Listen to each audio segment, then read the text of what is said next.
Hey, what's up, everybody? It's Brian Jester, co-founder here at Occupy Fantasy, and you're about to watch a replay of our Tuesday night Twitch stream, The $1 Million Mission, Week 3. This is a weekly series that we do on our Twitch channel, twitch.tv/Occupy Fantasy, where I review my previous week's NFL DFS 150 max lineups for both FanDuel and DraftKings. This particular episode, we get into a lot of discussions about player pool sizing, exposures for different players, game stacks to choose. And then we also look at what some of the winning lineups did in the biggest contest on DraftKings and what some of the notorious 150 maxers do in their particular lineup sets. It's really interesting. And we also talk about lineup builder settings. Our Occupy Fantasy lineup builder is out and now ready to use. Helped one of our members win 48,000 on FanDuel on Monday. And we talked about the particular settings I use when using the builder to help create my 150 lineups. So go follow us on Twitch before this gets started, twitch.tv/Occupy Fantasy. It's in the description below. That way you get notified whenever we go live on Twitch, because then you can ask questions live as this video is happening, and you can pick our brains instead of having to watch the replay and then come in the comments and ask questions. It's a lot easier, smoother approach if you watch it live. But again, this is the replay. Enjoy it, and hopefully you tune in live next Tuesday. What's going on, everybody? It is Moose and Brian here from OccupyFantasy.com at Occupy Fantasy on Twitch, Twitter, Instagram. If you're watching this on Periscope, hello. So we got Ken, T Nasty in the chat. What's going on? We're currently broadcasting this live on Twitch and Periscope at the same time. So hopefully this all works out well together. If you say something in Periscope, I should be able to see it. I'm gonna go ahead and try and see if we can get this checked out. Or on Twitch if you want to ask a question as well. But I got Brian Jester here, co-founder of Occupy Fantasy. Brian, what do we got going on tonight? What's up, Moose? Good work on the technical end, by the way. Getting this streamed on Periscope and on Twitch. We get a lot of people hopping in the Periscope streams on Sunday mornings with Chris, and he answers a lot of questions ahead of the NFL slate. And yeah, not everyone's on Twitch, not everyone's on Periscope, so it's good work getting these together. So I'll trust you can see all the questions on the back end because I can only see Twitch. So, but yeah, I'm good. I'm just I'm super energized after Ken's big win last night. I'm ready to go, ready to talk about my lineups. They're not nearly as good as Ken's was on Monday night, but I mean, this type of stuff just gets me pumped to keep playing. Absolutely, yeah. And I mean, that wasn't necessarily the answer I was looking for, but we'll roll with it. This is the $1 Million Mission. So Brian, back you won $1 million. You hit the $1 million GPP back for the Super Bowl, and you're trying to replicate that. So this is week 3 of this year, and we break down not only your 150 lineups, but everyone else's 150 lineups. We're breaking down what the field does, and we're answering your questions along the way. So if you have questions on why Brian picked this player, or you want us to go into detail about something, you have questions about DFS magic settings, anything, this is meant for a high-level discussion on 150 maxing, or even, I guess, 20 maxing to that extent as well. Yeah, so again, Periscope, Twitch, glad that you're here. If you have questions, go ahead and ask. This is always the best part here to ask, to show. But again, for transparency, this is what we show. And Jayhawk says, can we get a Ken emote? I'm sure we can get. we gotta have a swag glory Ken emote. We need it now. Yeah, and I will say, by the way, I will say, you make a good point about asking questions. This is the perfect time to ask questions about strategy level stuff. If you check in on any of our Twitch streams or Periscopes, it's just flooded with the questions about that particular slate. This guy or this guy. What's your thoughts on this player? How should I do this? Blah, blah, blah. Here, it's literally high level strategy that you can apply to any slate, especially for NFL. And as Ken pointed out in his interview today, which you haven't listened to yet, we interviewed Ken about his big win. At the very end, he talks about listening and learning from other people and applying that in all areas of life. And this is a good time to be able to do that, because the learning session, everyone's not pressed to get questions answered for a slate that locks in 20 minutes. Yeah, we got to sit back and take things from a high level. And this is really where we improve not just our viewers' DFS games, but you and I as well. We learn a lot walking through this stuff. Yeah, absolutely. I mean, even just dating back last year, where it's you started off with this strategy and a couple of lineups here and there, and then you went back and you learned more. This probably isn't the most profitable strategy. Let me switch things up. And so let's jump into it. So again, we like to always go and showcase what your results were the week before. So for DraftKings, the Millionaire Maker, you had 1315 entries, 824 in winnings for a minus 39% ROI. FanDuel, you had 2016 in entries, 755 in winnings. I guess I forgot to put the dollar sign there, but minus 63% ROI. And for year to date on both sites for a $1 million mission, a little over 8,000 entries, 3,600 in winnings for a minus 55% ROI. Yeah, and honestly, this is right in line with my early season expectations. Like every September, basically the first 3 weeks of the season, my results always look like this. And I even played lighter than normal as a percentage of my bankroll this year than I have in years past. So I'm excited to get started this week in week 4, and hopefully we'll start to see some of these spike weeks coming soon. Yep, absolutely. And I'm going to go ahead and answer this question from WillyBall4, who comes from Twitch. Again, guys, if you're on Periscope or Twitch as well, you can ask questions while we're here. It says, hey, y'all, I'm a 20 maxer. Been talking to Brian on Twitter. When building the pool for non-showdown slates, I struggle. Do you auto-add the low and high recommendations, or what is the starting point for that? I feel like the optimizer spits out some players that I think are total punts, and the total ownership is somewhat too low. And he's talking about DFS Magic, which is our lineup builder that we've partnered with, that directly feeds from the Occupy model. So, Brian, if you want to go ahead and take that answer. Yeah, so this is a really in-depth question, and we could talk about it. And Moose, if you have follow-up questions, if our listeners have follow-up questions, we could talk about it. So, first of all, what's up, Willie? Yeah, glad to actually talk to you here because it's an easier platform. You know, Twitter is really tough to dive into these deeper topics. So building your player pool for showdowns, for non-showdown slates, he says. So in the lineup builder, we have strict mode and non-strict mode. And really, non-strict mode is for like the most casual players who don't have a ton of time, but they're still trying to spit out 20 lineups, and they're trusting our player pools. Now, the issue is not every player is going to be a great play by any means, right? And it's a process. So you can start by adding our recommended high risk and low risk players. That gives you a great player pool to start with. Then let's just say you build your lineups without any rules, don't change many settings. You spit it out, then see what it looks like. And you see you got a couple players that you don't like or don't think are even possible hitting value. You just go back to the player pool and you exclude those players. And then you run it again. And you keep doing this. It's a process. I literally take probably 2 hours per slate building my lineups. Wow. Yeah, and that's with a lineup builder. And so on main slates, I normally go Saturday from like, I don't know, 11 to 3. And I take 2 hours on FanDuel, 2 hours on DraftKings. And I'm tweaking so many things. So again, you can, and I'm very picky. I'm setting like a billion custom rules, and I'm trying to get everything as perfect as possible. I'm a perfectionist, but again, it doesn't take that long. But the key is being able to build the lineups, and then you go back and change things. So I say you start with the big player pool, start building lineups, see what it spits out, and then go back and change and exclude and add if you need to. And if one guy keeps coming up 80%, it's like, okay, let's go back and change him to 40% and let's see how it builds. So it's a tweaking process, most. Yeah, no, I mean, even when I'm building, I'm doing that 150 max on FanDuel, the mini max, or in this case, I'll do the quarter jukebox on DraftKings. And with 20 max, you do have to have a lot of a tighter player pool. I will say that you and I both agree on that. Like for example, one of my rules that I'll do is I won't have a running back that's less than 10% owned unless if I can absolutely make the case for that. And that usually handles to 4 or 5 running backs, maybe a little bit more. And then I'll add some that are part of my game stacks. But yeah, I think just what you said, Brian. Look at your lineups. If there's a player you don't like that you don't fit, exclude him. And if something happens and you're running it again, and you're like, you know what, maybe I do want him. Okay, put him in, but make him 5 to 10% exposure.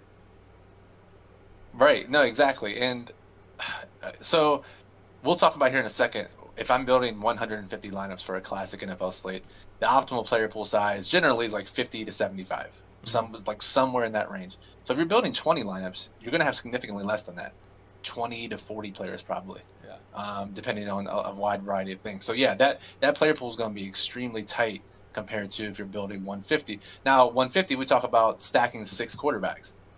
In 20 max, maybe you stack 2, maybe you stack 3 or 4. But you have to. It sucks, but like you really have to take stands on a lot of players in 20 max. Yeah. Yep, definitely. Chris with a comment in the Periscope. So now I know that's working. Thank you, Chris. Yeah, again, guys, for the people here on Periscope, if you have questions like that about maxing or when we get into detail Brian's player pool. If you have questions about why he picked certain players, go ahead and ask. And so we're going to go ahead and jump right onto it. What we have here is the Fantasylabs contest dashboard. So I get this image off. Image go away. And right now we have your entrance in the $9 slant, the 50K to first, 2x min cash, which is a great contest to play if your bankroll allows it. And looking here, your highest owned player, Miles Sanders, Kenyon Drake, Devin Singletary, 3 running backs. And if we look at leverage, a couple Cincinnati players, Philadelphia players. So I'm guessing you had some sort of Cincinnati Philadelphia game stack. Yes, you are 100% right, and obviously that worked out fantastically. So the loser game script. So yeah, so that was one of my game stacks. I stacked both sides of it. I had Burrow as one of my quarterbacks, had Carson Wentz as one of my quarterbacks, and yeah, so you'll see a lot of the guys from that game in my leverage because they weren't very high owned across the board. So obviously those guys are going to show up near the top of my leverage spots. This week was interesting, especially on DraftKings, but I guess it was the same way last week too. And we talked about this before, where DraftKings pricing is a little tighter compared to FanDuel. Yeah. It's harder to fit in more expensive players, so I can't just jam in like 80%. I don't know, Derrick Henry or somebody like that, or 80% DeAndre Hopkins. It's definitely more balanced, and you'll see my spread of players on DraftKings maybe top out at 40% highest exposure, unless it's one of those cheap backup running backs that's filling in. Yep, absolutely. And another question here from Willie. It says, what percent of lineups would you recommend 3-1 stacks for on 20 max? I love the content and think the tool has been nice to use. Y'all have been great on social media as well. Good looks. Thank you for that. Thank you for that, Willie. And Brian, would it be safe to say 100, all 20 of your 20 max should have that 3-1 stack? Yeah, it's the best lineup approach that we found as far as what the field does versus what's optimal versus what's most likely to get you into the top 0.1% of your contest. So unless you're playing like 100 player leagues or something really, really small, I assume in your 20 maxing GPPs, then yes, just it makes everything easier on you. It takes a lot of the burden off you. It's a little bit of a cheat code to building lineups. So yeah, just 3-1 stack all the way, and then fill in the rest. That's honestly the best approach. Yep. Ed says, what's up, fellas? Been playing Classic. Do you make sure to add 1 or 2 players from the 430 slate, or do you not look at the times and play your best perceived players? Yeah, I personally don't. I couldn't even tell you what time the games are on until I sit down and pop up the screens and look to stream the games. Like I honestly don't even know. And then that's when I get mad that there's only 3-4 o'clock games. So yeah, I personally don't look at it. I know a lot of casual bettors will only bet in a certain time window, or like they won't include Sunday night or Monday night in their parlays just because of the way it works out. But yeah, if you take that out of the account, you'll build better lineups. Yeah, and Bismo hops in on Twitch, says, yo, Classic, what's that? Yeah, no, we've had a lot of showdown success lately in all kinds of sports. But yeah, we got to talk about Classic from time to time. Definitely. And another question here from Ed on Twitch says, also, if you're deciding between 2 to 4 players to finalize a lineup, do you look at expected targets, or what is your tiebreaker? Great question. Yeah, it's a really good question. So it'll depend. If I'm building one lineup and it's my last spot I gotta fill, I'll look at a couple things. I'll look at their model rating, see where they rank in the model. A lot of times the highest boost goes to it there. I'll look to see if they're underperforming in any way, whether it's they haven't scored touchdowns lately, they haven't been converting on their air yards. I'll look to betting markets, see if the line's moving in their team's favor for any reason.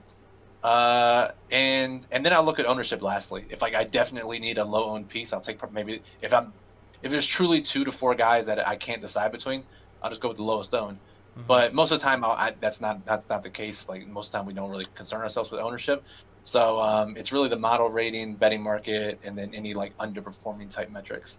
Yeah, absolutely. So all right, so let's take a look here, Brian. So outside of this, let's look at, see, we talked about Philadelphia, Cincinnati with your game stacks. I'm assuming you normally stacked 3 games. What were your other 2 games? Yeah, so in this game, or in this particular lineup set, I actually didn't stack the same side of a game in a couple of them. So like I did Arizona, but I didn't stack Detroit. Okay. So I did the Arizona 3-1s, but no Detroit 3-1s. I just didn't feel like they had the possibility to get there in tournaments. So if you just look at my quarterbacks, Moose, you can pretty much figure it out here. So it was definitely, and then I think I did just the Tannehill side of the Minnesota-Tennessee game. And then, of course, I stacked the Dallas and Seattle game. Okay. Nice. Cool. And again, so like we generally preach to stack both sides of the game, because if one goes off, the other probably goes off. But for me, it was like I didn't even know who the hell to stack for Detroit. I didn't feel that confident. The model didn't really like any of their players. And then for the Minnesota side, it was really like, do I just stack Thielen and Cook in all my 3x1s?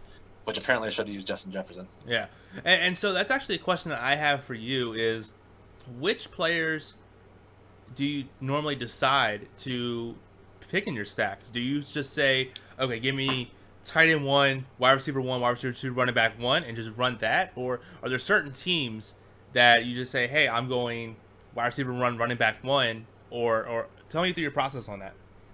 Yeah, it's a really good question. So I first of all, I'll look to see like how the targets and touches are funneled, right? Teams like Minnesota, generally, it was really just Dalvin Cook or Adam Thielen. And then there was some possibility that Justin Jefferson takes over. Like we talked about that in the plug. That was possible.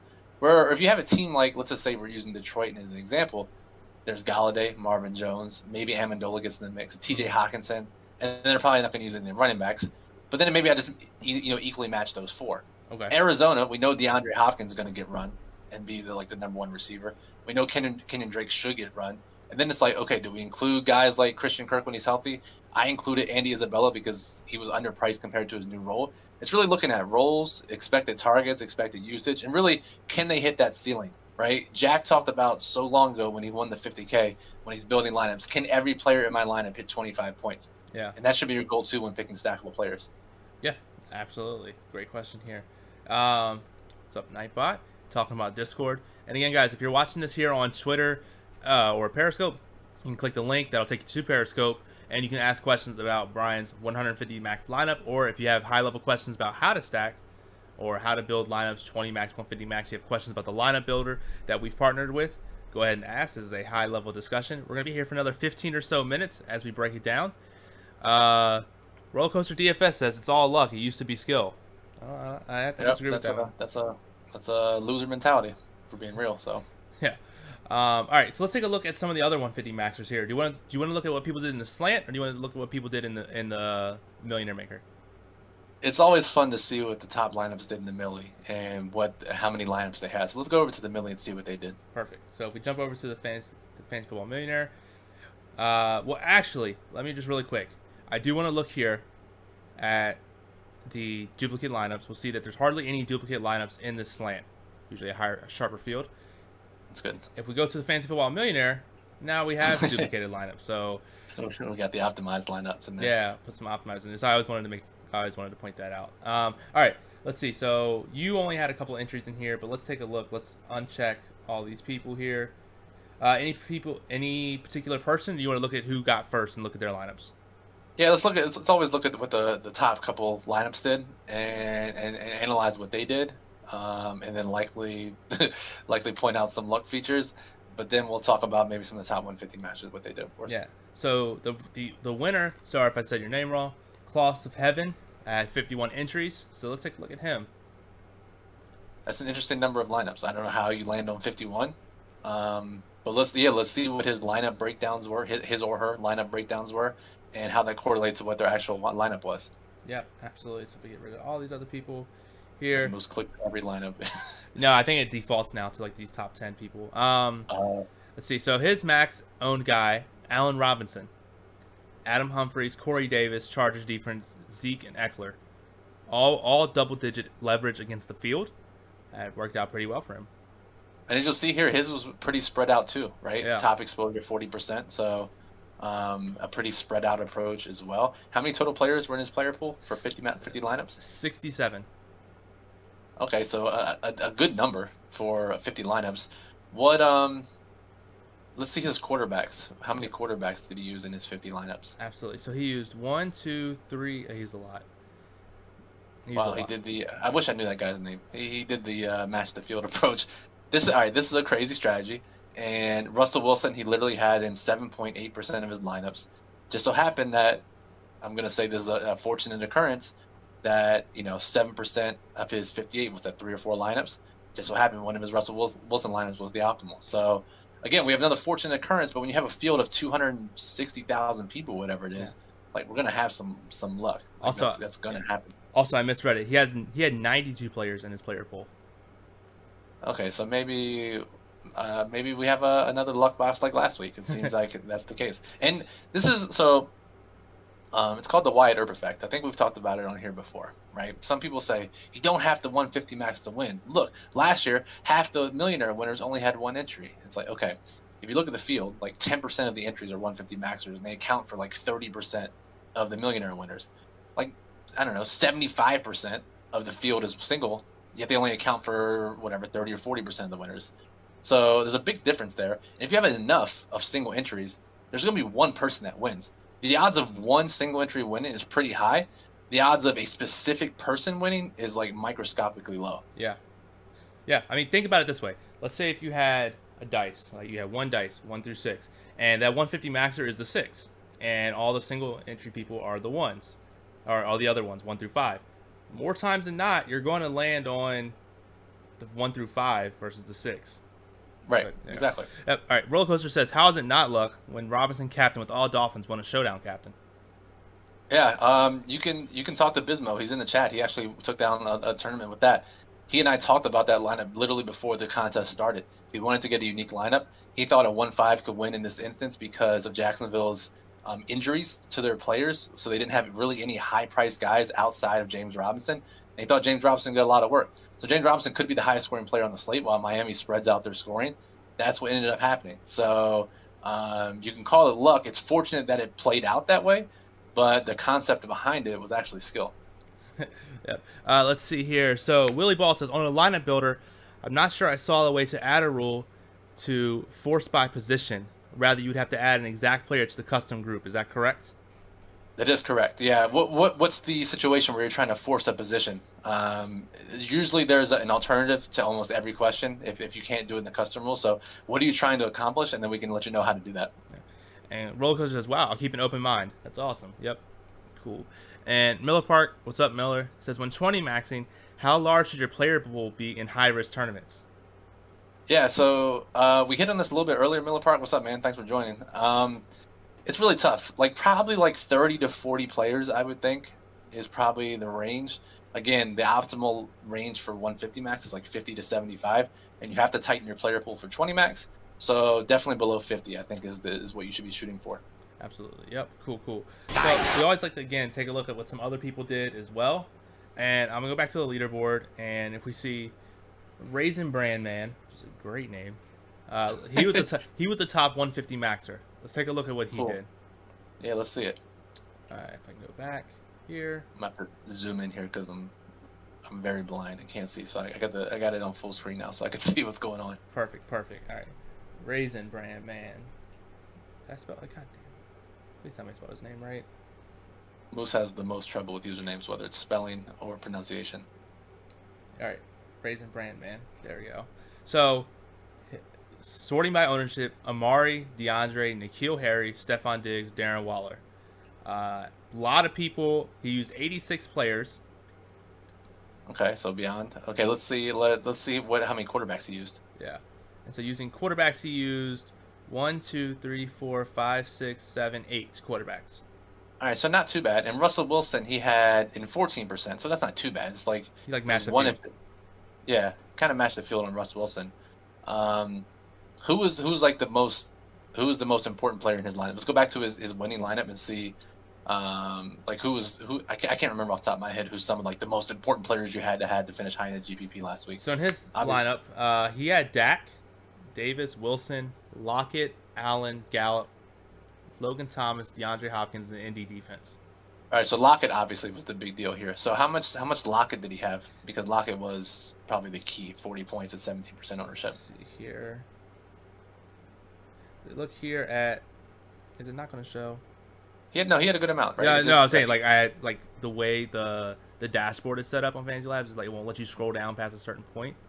Gotcha. He had 31%. Yeah, 31%, 13% leverage from the field. So he was over leveraged on that, which is good outcome for him.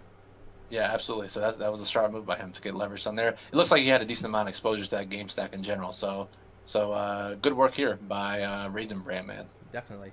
And so Willie follows. He said, just for the showdown slate, I was making a rule if Mahomes captain, then have at least 2 wide receivers, tight end, and kicker from the same team. Yeah, the easiest way to do that is just the custom rule. We're looking into alternatives here to have like a default rule or like templated rules, I guess you could say. But for now, the best way to do it is if Mahomes MVP in the lineup, at minimum 2 from a custom group, and you list out the players. Yeah, we're looking to automate that a bit, but again, it's tricky over multiple slates. Yeah, cool. All right, cool. So let's take a look here. One thing we like to look at, again, duplicate lineups. We kind of touched on. Look here, the most duplicated lineup was like 93 times. That had Dak Prescott. It was like, but outside of that, it was like a lot of Kyler Murray, a lot of Zeke, a lot of other things. Philadelphia's defense looks like was high. Now, like the New York Jets here is a questionable one, where it's like, I guess because they were so cheap, they were able to fit into a lot of lineups. Yeah. That had to be it. They projected like not for 0. Well, I guess they still scored 0 points. That's crazy. But yeah, they were projected for a non-zero projection, and they were min price, and they helped you fit in all these high price players. So that makes sense. Yeah. And then another thing we like to look at is the position usage, which the flex position distribution. So 47% or 48% use a running back in flex, 43% used wide receiver, and 9% use a tight end. So pretty in line with what we normally see. Now let's take a look. Let's compare this to the sharper fields. So if we go back to the slant, actually, only 6% of entrants use a tight end in the flex. And then if we look at we can even look at we'll just go down the list. The Wildcat, the 333, use 4%. Yep. And in the luxury box, 2%. 1%. So I mean, that tells you all you need to know, right? Yeah. Yeah. Absolutely. Like if you're playing $3 versus you're playing, how much is the luxury box? Like 3,000. 3,000 a piece. Yeah, so you should probably realize that people in the $3,000 entry at least know a little bit more, or have more experience, or understand what works more than the average $3 player. So when we see that the $3,000 entries rarely, if ever, use a tight end in flex, then we should probably use that knowledge and that logic for our own lineups in whatever contest we play. So this is for classic, by the way. I know we talked about this before, and someone asked in Discord about showdown. Showdown's different. You know, the positions don't matter, but here, yes, one tight end. Okay. All right. Disclaimer: I'm not advocating for this whatsoever at all. In disclaimer, could you make the case in saying that, okay, luxury box is sharp as shit, but it's only 300 entries, so I don't need to get too cute. Millionaire Maker has like literally 15 million people in it. Do I need to get cute by putting a tight end at flex? That's a good question, and maybe I guess that's the case. But again, I still think there's elevated tight end flex ownership, 9%. Does a tight end flex come out more than 9% of the time? I don't know if it does. I don't think it does. So in fact, it doesn't. So if it was randomly like 15 or 20%, yeah, we could probably try it out. Or even if it was close. But even then, I don't think so, because so many people are doing it. Again, yeah, I was just raising that as a hypothetical question. All right, cool. So we're here for 3 more minutes. Again, guys, if you're watching this on Twitter, you can click the link. You'll be taken to a video on Periscope where you can ask a question. Or if you're here on Twitch, you can just go ahead and type in the chat in there. Ken says the running back is much higher in the luxury box. You think it's only because it's 300 entries, or is it just sharper play? It's a little bit of both, right? The fact that it's only 300 people, you can get the guaranteed points generally from the running backs, and then hope that your receivers pop off, or your game stack pops off. Whereas in a large field GPP, you might need 4 receivers who have ceiling games, as opposed to just getting 3 running backs who get 15 points apiece. So it's really about the floor ceiling combo and what you need to win. Yep. Cool. All right, cool. And real quick, you missed Ed's question a little bit earlier. On Twitch. Yes. So when getting your player pool down to 30 and 40, how do you decide who makes the cut? And how do you split your wide receiver, tight end, running back exposures?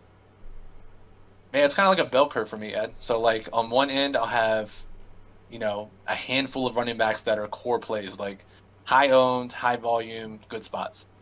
On the other end, tight end, honestly, it's kind of just who ranks high in the model for me at different price points, 5 to 7 guys. And then that bell curve, that middle, is the receiver section where I'm adding all the guys from my game stacks, top of the model plays, and now, as of week 4, underperforming receivers. So a lot more concentration, a lot more diversity in the receiver section, and just get really tight, take some stands at tight end and running back. Yeah, and, and I'm kind of doing the same thing as well. I know this isn't my stream as my lineup review, but yeah, core running backs, because generally speaking, the running backs are a lot easier to predict than wide receivers, and then just ball out on those wide receivers and hope they pan out. Let's see here. Wig says, should the running back be a pass catching running back or a high owned running back in the flex? Yeah, it almost always is going to end up being high owned running backs. Like those are the guys that get all the touches, and they're high owned because they also play in the passing game. Very rarely will you see like a 2 down running back be 20% owned.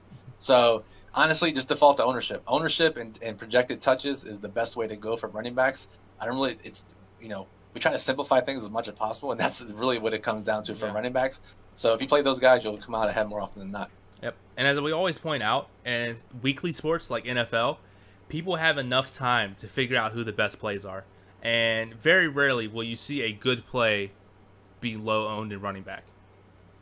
Right. Exactly. 100. Yeah. Very, very, very true. And again, like Wig says, the last 2 weeks, high priced running backs have busted. I mean, again, it's a very unique season where we had no off season, no preseason. It's also been 2 weeks. Like there's a lot of noise in small samples like this. So in general, it's worked. Obviously, we're going to keep an eye on it. If high running backs keep busting, then maybe there's a new trend for whatever reason. Yeah. But until that shows the case, we're going to continue to go with what works. Yep. Thank you, Miller, for the 7th month subscription with Twitch Prime. For those watching on Periscope, if you hop over to Twitch and subscribe to us on Twitch, you do get access to the Discord. Or if you hop over to OccupyFantasy.com and sign up for the yearly membership, then you can get over there. Thank you, Nightbot, for the comments. And let's see here. Willie says, will you be doing more lineup building tutorials? For example, a fictional building for a showdown or a classic slate, where you show us some rules and stacks that you'd like to typically add? Yeah, we could probably do that, I think. I mean, the big issue for me is like I can't give away everything when I'm building for my personal slate. So maybe we could do it for a random like Sunday showdown slate that I'm definitely not playing, and then we could walk through the process. Or like a 4 p.m. slate or something. I'm sure we could do that. It's just we have such a busy schedule now. We're cranking out as much content as we can, but that is on our list of something we want to do. So we'll try to get it done, and we'll obviously let people know when we do that. Yeah, either that, or I know we talked about where we do a lineup review on Showdown. So maybe we could do something like let's say I'm not committing to this, nor are you, but let's say on a Friday we go back. Hey, what were your rules for Thursday's game? What players did you put in your pool? Why did you do that? Maybe we could do something like that as well. We could certainly do something like that for sure. Cool. All right, so we'll stay here for another minute or so. If you have any last rapid fire questions, we'll be here for one more minute. So if you're here on Periscope, click the heart, follow us. I don't even know if you can follow people on Periscope. You can. You actually can. TIO. I guess I should know this stuff. But yeah, so if you have a question or follow, like, do all that stuff. If you're here on Twitch, go ahead and hit the follow button. You'll get notified of when we go live. Right now, we're normally just doing it on Tuesdays where we do a lineup review, and then on Saturday where we do the NFL, and also maybe MMA stream. Sometimes we do that as well. And if no one has any other questions, I guess we'll be getting out of here. Brian, is there any last words that you want to say? No, I think we hit a lot of good topics here. Again, continue to tune in. We'll post this on YouTube after the fact too, so if you miss it, you can always catch the replay. But this is the time to ask questions. A lot of times we'll get people signing up for the lineup builder like 25 minutes before slate starts. Give yourself some time. The lineup builder, any lineup builder takes time, and it makes the process easier, but it doesn't do everything for you. And so you still have to work at it, and you still have to go in and tweak. Again, I'm obsessive, and so I spend a lot more time than you actually probably need to, but the sweet spot is somewhere in between letting it run for 5 seconds and spending 2 hours doing it. So somewhere in between that range. Cool. Awesome. Well, Brian, thank you for joining us. I know that I shouldn't have to thank you because you're the only person who comes on right now. But yeah, if you like Brian and you want to follow him, go follow him at Brian Jester FF on Twitter. You can follow me at CFB_Moose. You can follow Occupy at Occupy Fantasy, or you can check out the website OccupyFantasy.com. Again, Moose and Brian here from Occupy. Until next time, peace out. Have a good one.